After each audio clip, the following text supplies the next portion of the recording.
మీలో చైతన్యం కనబడుతున్నది చాలా క్లియర్గా. ఆ గ్రామంలో కనీసం ఇంటి బయట కూడా ఇంతవరకు ఎవరు అడుగు పెట్టలే, అంత దారుణంగా ఉంది పరిస్థితి. రాళ్లతోని దాడి చేస్తున్నారు.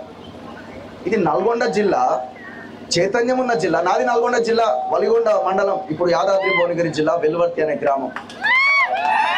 ఇంత పౌరుషం ఉన్న జిల్లాలో ఎందుకు ఇంత దారుణమైన పరిస్థితులు ఉన్నాయి ఒక్కసారి ఆలోచించండి.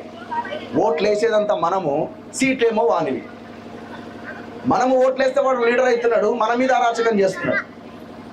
నీ ఇంట్లో కరెంట్ ఎందుకు బంద్ అయిందని ఏఈకి ఫోన్ చేసి ఎందుకు బంద్ చేసినామని ఎంతమంది అడగాల. ఇమీడియట్గా గ్రామం నుంచి కాల్స్ పోవాలా. ఏఈ నెంబర్ ఎంత?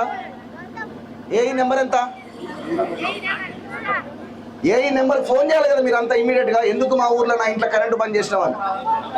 గంట దాకా మా కరెంట్ రాదు, దయచేసి మమ్మల్ని డిస్టర్బ్ చేయకండి అని అంటున్నారు. నువ్వు ఓడిపోయావు, అయిపోయింది. వెంకటరెడ్డి, ఈ గ్రామంలో నువ్వు నైతికంగా ఓడిపోయినావు. ఎంత దుర్మార్గం ఇది! ఏ కాలంలో మనం బతుకుతున్నాం? నిజాం కాలం నాటి పరిస్థితులు ఇవాళ కనిపిస్తున్నాయి. దయచేసి గ్రామ ప్రజలంతా ఆలోచించండి.